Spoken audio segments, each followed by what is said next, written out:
오늘 주시는 하나님의 말씀을 우리가 대하도록 하겠습니다.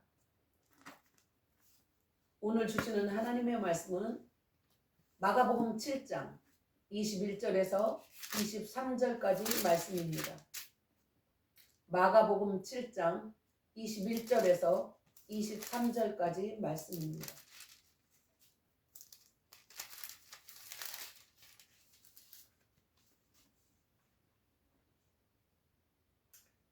마태복음 15장에도 있는 동일한 말씀입니다. 다 같이 합독하겠습니다. 속에서 곧 사람의 마음에서 나오는 것은 악한 생각, 곧 음란과 도둑질과 살인과 간음과 탐욕과 악독과 속임과 음탕과 질투와 비방과 교만과 우매함이니 이 모든 악한 것이 다 속에서 나와서 사람을 더럽게 하느니라. 아멘. 우리가 지난번에는 예수 그리스도께서 왜 특별하신가에 대한 말씀을 나눴습니다. 영향력이었죠. 예수 그리스도의 영향력이었습니다. 모든 종교에는 영향력이 있습니다. 그런데 그 영향력들이 어떤 영향력이었는가를 우리가 살펴보았습니다. 모슬렘의 영향력은 어땠습니까? 많은 사람들을 도살하고 그리고 절대적으로 평화가 없는 그러한 영향력이었습니다. 우리가 현재 살아가고 있는 이 2025년에도 그들은 우리에게 굉장히 위협적입니다. 이슬람교가 우리나라에도 만약에 들어와서 크게 자리 잡는 그러한 일들이 벌어지면 지금도 우리나라 안에도 이슬람교가 많이 들어와 있습니다. 그러나 지금은 세력이 약하기 때문이지 그것이 강하게 되면 우리는 그들의 손에서 죽게 되는 일들이 많이 일어날 것입니다. 예수님의 영향력은 어땠습니까? 그분의 인격은 세상 어느 누구하고도 비교할 수가 없었습니다. 예수님이 말씀하신 그 말씀과 그 행동은 동일하셨습니다.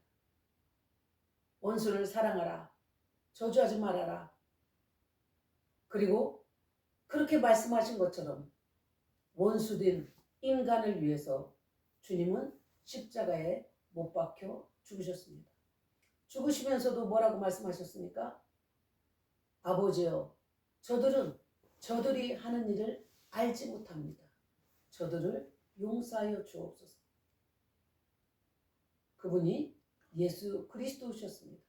완전한 공의와 완전한 사랑의 그 영향력, 그것이 예수 그리스도의 특별함이셨고, 또 한 가지는 어떤 종교도 하나님이 누구신가를 실체로 보여주지 못했습니다. 그런데 예수님이 오셔서 나를 본 자는 하나님을 본 자다. 내가 하는 이 일은 아버지께서 하는 일이다.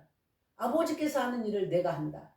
하나님 아버지께서 하시는 말씀을 내가 그대로 하고 있다. 나를 보면 너희들은 하나님을 알 수 있다. 라고 구체적으로 하나님이 누구신지를 보여주셨고, 인간의 죄에 매여 있고 병들어 있었던 모든 인간에게, 갇힌 자에게, 눌린 자에게, 병든 자에게 모든 치유를 직접 하셨습니다. 죽은 자를 살리셨고 그 어느 누구도 안전뱅이를 일으킨 그러한 종교는 없습니다. 특별한 영향력이고 하나님이 어떠신지를 보여주셨습니다. 그리고 하나님의 나라가 무엇인지를 보여주셨습니다. 하나님의 나라는 의와 평강과 희락이라. 그 속에서 어느 누구도 눈물이 없는 곳, 그리고 하나님의 통치가 임하시면 어떻게 되는지를 보여주신 분이 예수 그리스도셨다라는 말씀입니다. 자, 오늘은 모든 종교가 죄 문제를 다루었는가라는 겁니다. 어떤 종교도 인간의 악함을 근본적으로 다루거나 해결하지 못했습니다. 그러나 죄의 근본적인 문제를 다루시고 해결하신 예수님에 대해서, 그 특별함에 대해서 오늘 한번 나눠보도록 하겠습니다. 인간이 얼마나 악한 존재인가는 인류의 역사가 증명하고 있습니다. 지금 그 악은 줄어들지 않고 더 증가하고 더 끔찍하게 나타나고 더 다양해지고 있습니다. 제가 어린 시절에는 한 가지 예를 들자면 부모가 자식을 버리는 일들은 매우 희귀했습니다. 그러나 지금은 여자의, 엄마의 인권을 위해서 낙태를 합법화하며 그 일들을 여자들이 픽켓 들고 데모까지 하는 모습을 봅니다. 가장 연약한 존재들에 대한 어미의 보호보다는 그 어미가 살인하는 법을 만드는 시대에 우리는 살고 있습니다. 부모가 아이를 낳아 버리는 일들이 많이 일어나고 있습니다. 우리나라도 박스 베이비라는 그런 유명한 그런 기관도 있습니다. 베이비 박스. 박스를 만들어서 버려서 죽이지 말라고 그 일을 행하고 있는 그런 어떤 목사님의 사역도 우리는 알고 있습니다. 참으로 무서운 세대를 살아가고 있죠. 인간이 가진 사랑 중에 최고의 사랑이 누구일까요? 누구의 사랑이 최고일까요? 저는 딱 한 사랑을 말한다면 부모의 사랑, 특히 엄마의 사랑이라고 알고 있습니다. 그런데 그 어머니의 사랑이 식어져가는 차가운 시대를 우리는 살아가고 있습니다. 그뿐만 아니라 듣도 보도 못한 사악한 일들이 TV나 신문의 커다란 면을 차지하고 있다는 것을 아무도 부인할 수 없습니다. 심지어 제가 호주에서 사역을 하고 한국에 들어왔을 때 참 놀랬던 건 전과범도 대통령에 나올 수 있다는 그런 것이 공공연하게 그것을 아무렇지 않게 받아들이는 것을 보고 참 놀라웠습니다. 상식이 무너진 시대, 최소한의 윤리와 도덕이 통하지 않고 거짓과 교활, 모든 분야에서 특히 학생들의 교과서들도 인간의 최소한의 윤리적인 도덕법조차도 무너지고 죄악이 합법화되어 있는 그러한 교과서로 이제는 자리 잡고 있다는 것입니다. 지금 우리나라도 차별금지법 때문에 교회가 모여 하나님 앞에 기도하고 그리고 행동하고 있습니다.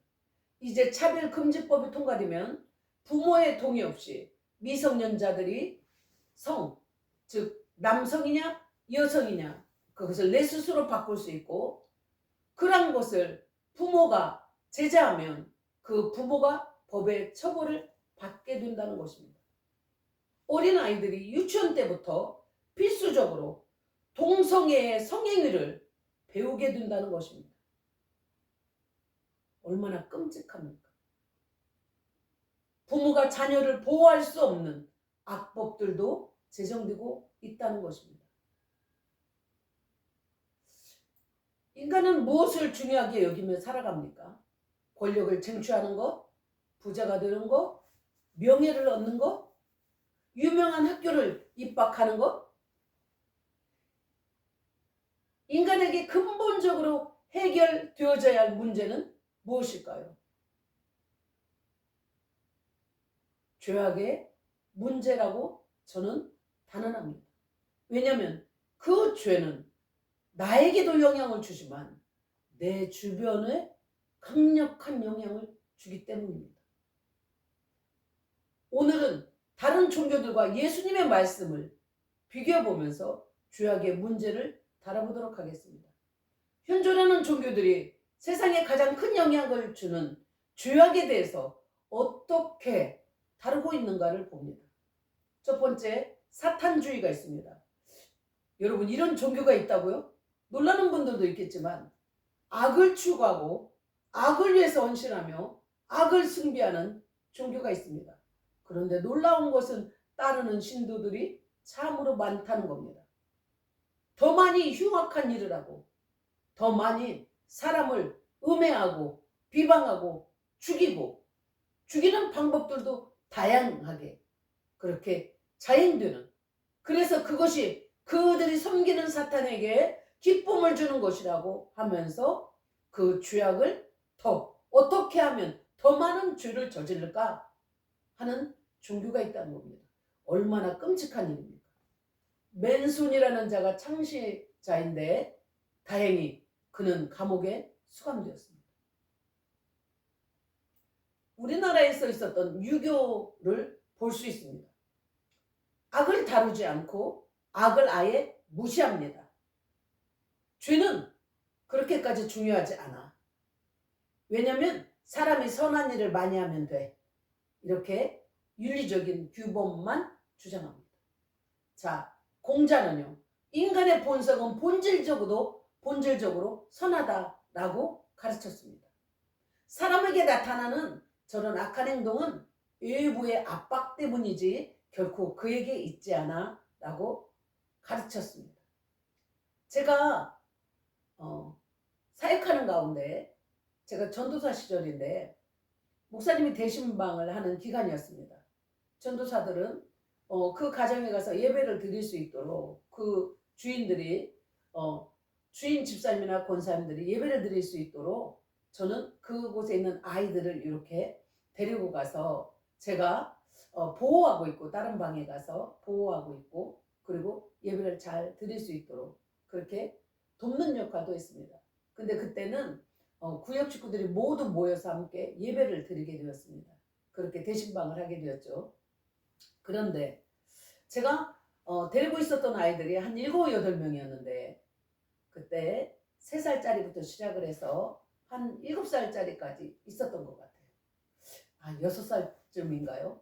그렇게 있었는데 그 아이들이 제가 있는데도 불구하고 한 아이를 왕따시키는데 4살짜리를 왕따시키는데요. 그 아이가 막 무서우니까 책상 속으로 들어가고 그 책상 속에 들어간 아이를 그보다 작은 애도 덩달아서 그 큰 아이들 5살, 6살짜리가 한 번씩 쥐어받고 그 아이를 그렇게 하는 장면을 보았습니다. 제가 그곳에서 말려도 조금 있다 보면 또다시 그렇게 하는, 제가 너무 무서웠습니다. 저대로 놔두면 만약에 부모가 없다면 저 아이는 어떻게 될까 할 정도로 거칠게 그 아이를 때리는 모습을 보았습니다. 그 아이들이 3살, 4살짜리 아이들이 얼마나 많은 위협으로부터 압박을 받았기 때문에 그러했을까요? 공자는 그러한 죄들이 위협으로부터 왔다는 겁니다. 그런데 저는 너무 깜짝 놀랐습니다. 2살짜리만 되어도요. 아이를 키워보니까 2살, 3살만 됐는데도요. 자기가 몰래 뭔가를 죄 지은 일을 할 때는 자기 몰래 숨어서 그걸 가지고 들어가는 이러한 장면들 많이 보지 않았습니까? 공자의 본질적으로 선하다 이 말씀은 많은 퀘스천을 주고 있습니다. 쉽게 말하면 나는 착한데 다 남 탓이야. 이렇게 말하는 겁니다. 자, 불교에 대해서 살펴봅니다. 불교에는요. 뭐 절대자한테 반역하는 그러한 죄랄지 그러한 죄악에 대한 어떤 그런 것들이 형벌 이런 것들이 그렇게 중요시하지 않습니다. 왜냐면은요. 절대자가 없기 때문이죠. 그러나 인과응보의 도덕법은 있습니다. 말하자면 그 인과응보의 도덕법 교리 중에 어떤 것이 있냐면 만약에 당신이 전생에 있었습니다. 당신이 전생이 있었습니다. 그런데 그 전생을 살다 보니 도덕적으로 중대한 그런 죄악을 행한 일들이 있습니다. 그래서 그 중대한 그 죄악이 빚이 돼갖고 내가 이번 생에 또 태어났는데 그 빚이 나한테 고스란히 왔다는 겁니다. 그래서 현재의 삶에서 당신의 행동으로 전생의 빚을 감하거나 전생의 빚에 더할 수 있다는 겁니다. 당신의 선행과 악행이 모두 이렇게 쌓여서 총계가 다시 다음 생에서 나타나는 겁니다. 그래서 오늘 선행을 행함으로 당신은 다음 생에서 물려받을 구자의 예금을 하는 거죠.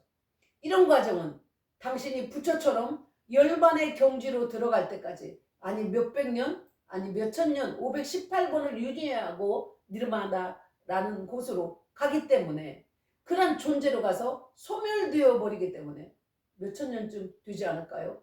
그러므로 불교는 공적을 획득하게 한 셀 수 없는 규칙들을 부과하고 있습니다.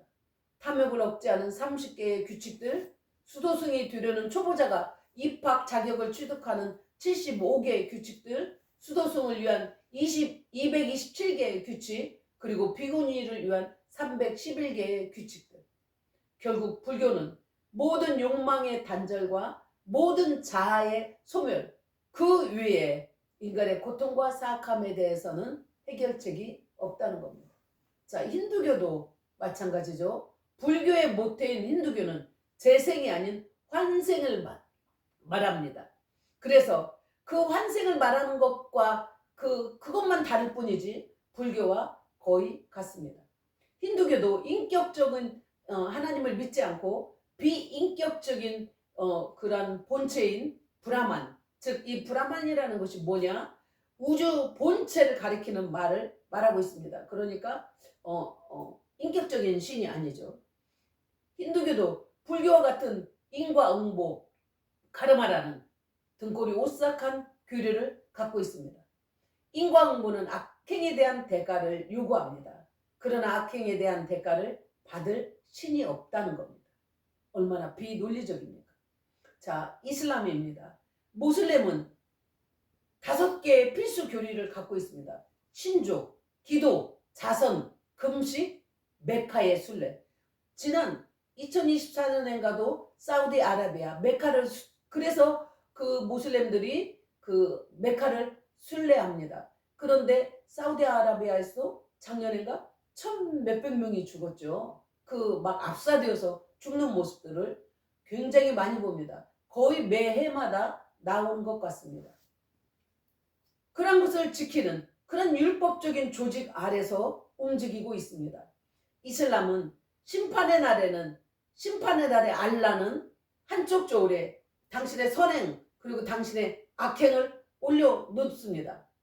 그런데 그에게서 자비를 얻거나 그리고 만약에 그 자비를 얻지 못하면 그는 지옥불로 보낸다는 것입니다. 그런데 그 지옥불로 가느냐 아니면 낙원으로 가느냐, 그런데 어떤 분명한 그런 근거가 없습니다. 결과적으로 이슬람에서는 용서의 확신을 얻으려고 끊임없이 노력을 해야만 되는 것입니다.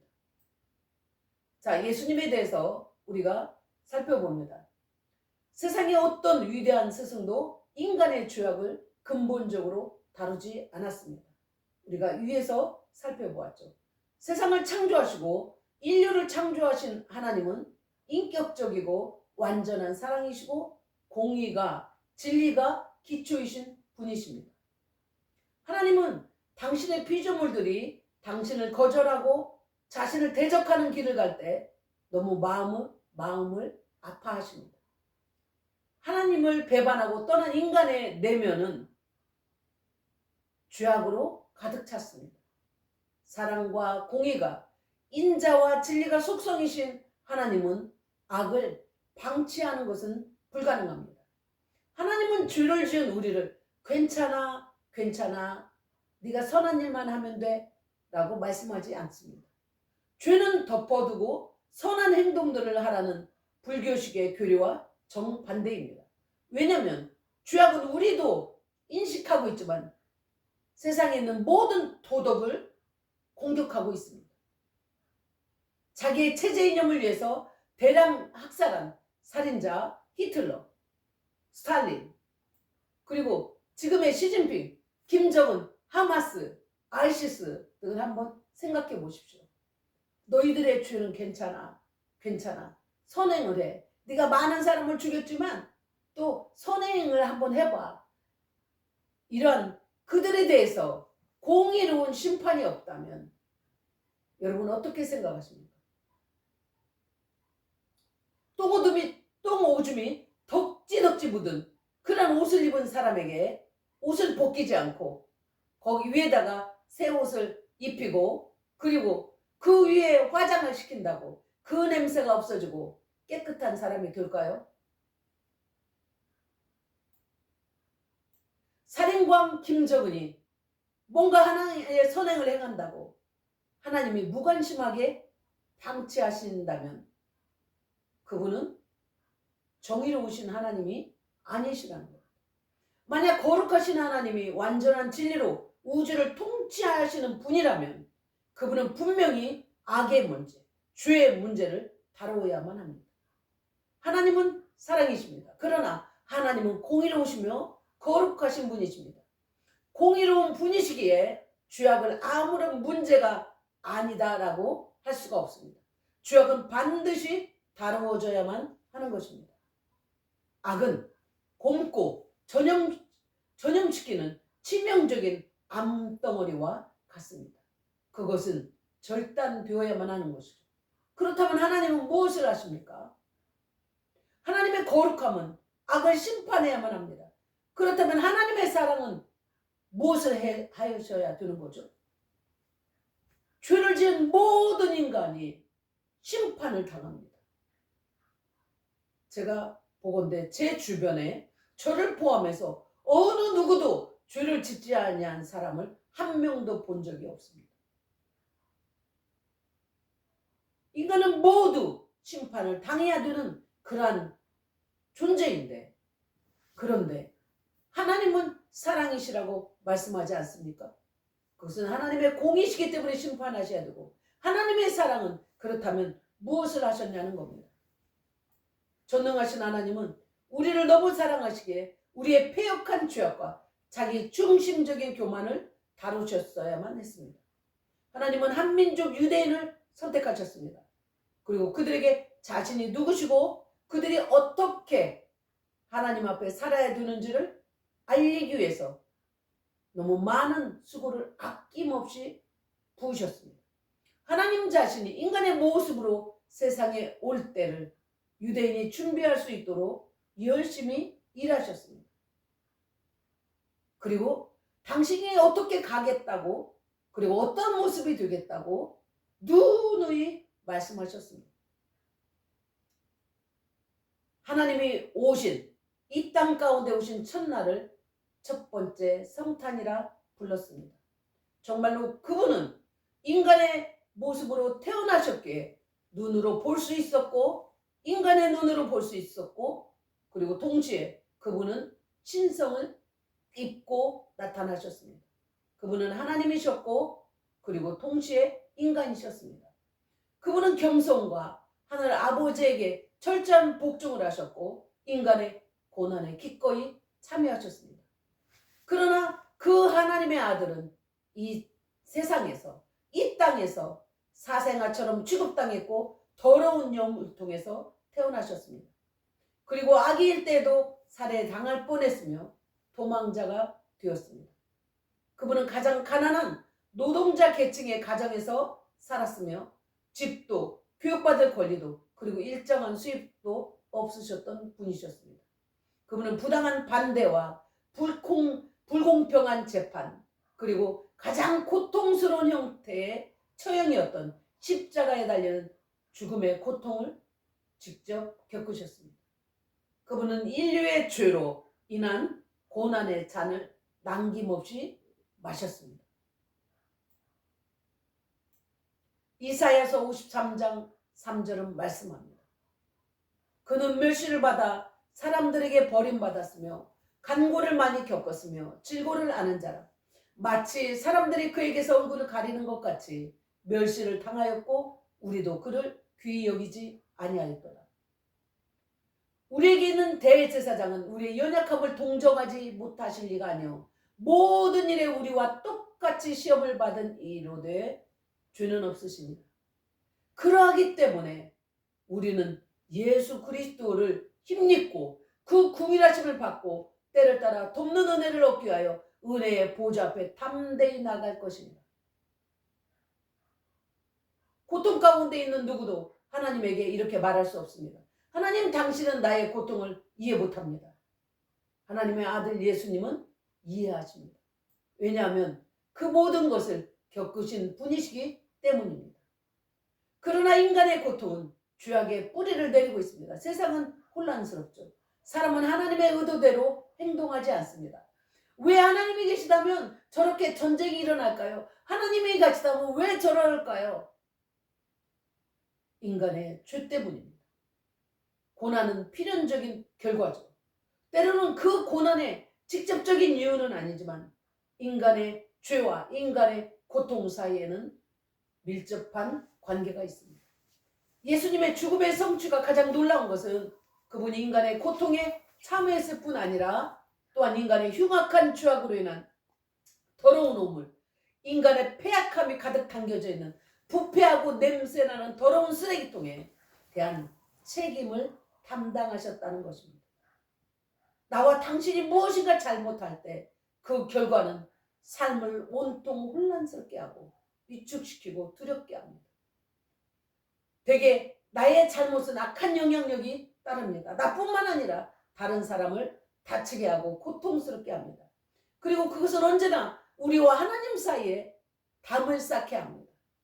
예수 그리스도가 십자가에서 죽음으로 처리하셨던 것이 거룩하고 사랑이신 하나님과 죄인인 우리 사이에 세워진 담이었습니다.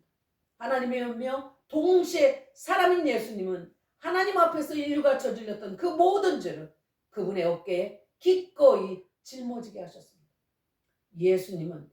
예수님의 죽음은 과거에 지었던 그리고 마지막 심판날까지 지을 우리의 모든 죄를 처리하셨습니다.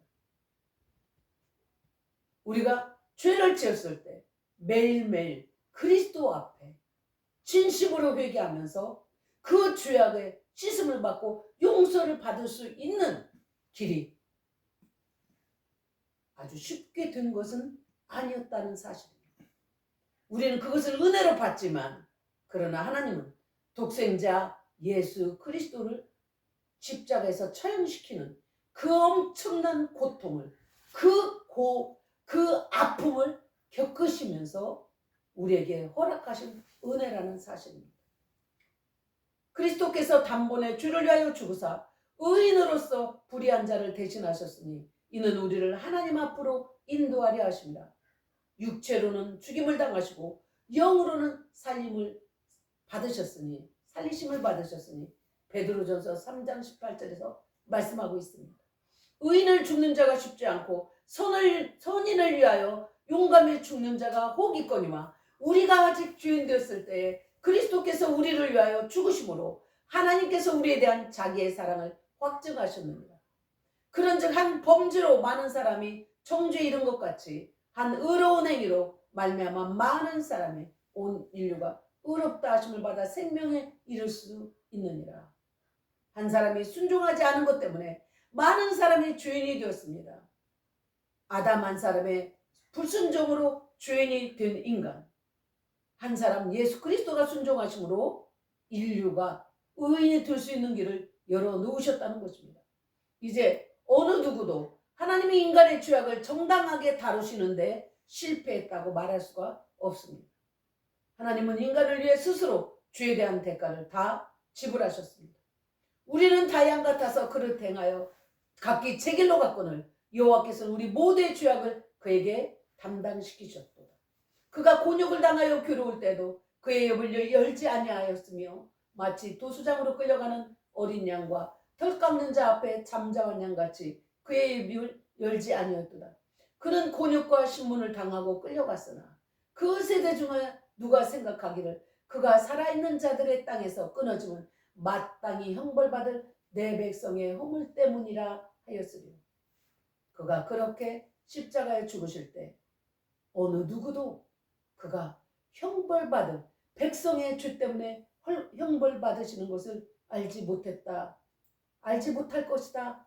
이렇게 예수 그리스도가 십자가 지시기 전에 750년 전에 말씀하시는 모습입니다. 이제 예수 그리스도의 희생에 무엇을 더하거나 반복할 필요가 없습니다.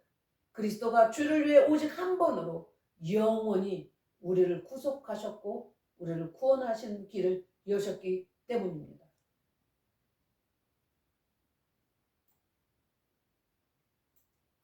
당신과 나는 정당하게 용서함을 받았습니다.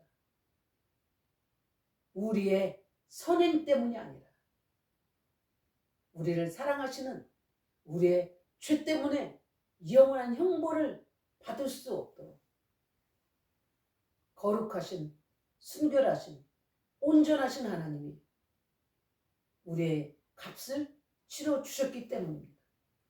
하나님의 사랑이 우리를 거룩하고 정결한 그리고 완전한 의와 평강과 희락이 있는 하나님의 집으로 돌아오라고 초청하고 있습니다. 하나님의 상상할 수 없는 자신을 드린 그 제사는 우리가 우리의 인격에 한 점의 오점도 없이 받아들여질 수 있다는 것을 의미하고 있습니다. 우리를 의인이라고 하시면서 우리를 받으시겠다는 말씀입니다. 하나님의 용서를 받은 자는 감사 때문에 매우 다른 삶의 모습을 보입니다. 거듭납니다. 새 사람이 된다는 것입니다. 전 역사 가운데 어떤 교사나 어떤 교도관도 완전한 죄사함과 용서를 제공하지 못했습니다.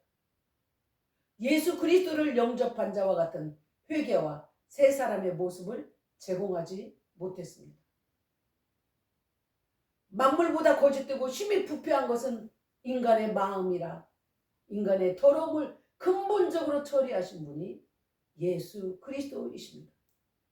어떤 종교도 어떻게 인간이 하나님과 화목할 수 있는가에 대해서 만족스러운 대답을 주지 못했고, 그리고 어떻게 죄악의 이 무거운 짐을 우리가 내려놓을 수 있는가에 대해서 어떤 종교도 말하지 않았습니다. 힌두교와 불교의 교류인 인과응보, 카르마는 너는 죄가 있다. 네가 내 죄의 값을 지불하라는 것입니다. 그래서 그들은 늘 말하기를 업보야, 팔자야 라고 말하고 있습니다. 벗어날 길이 없다는 것입니다. 그래서 한숨과 두려움에 살아야 하고 수고하고 무거운 죄짐을 자기가 져야만 합니다. 그러나 인간의 죄를 짊어지신 예수 그리스도는 십자가에서 말씀하셨습니다. 수고하고 무거운 짐진 자들아 다 내게로 오라. 내가 너희를 편히 쉬게 하리라. 너희는 죄를 짓지 그러나 내가 너의 죄의 값을 지불한다. 예수 그리스도는 유일하게 인간의 죄를 근본적으로 다루시고 그의 죄의 값을 지불하신 유일하신 분, 특별하신 분이십니다. 내가 곧 길이요 진리요 생명이다. 진리가 너희를 자유케 하리라.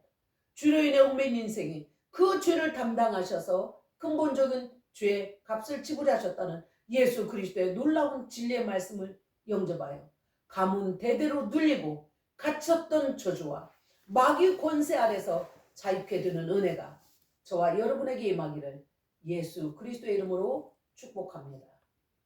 아멘.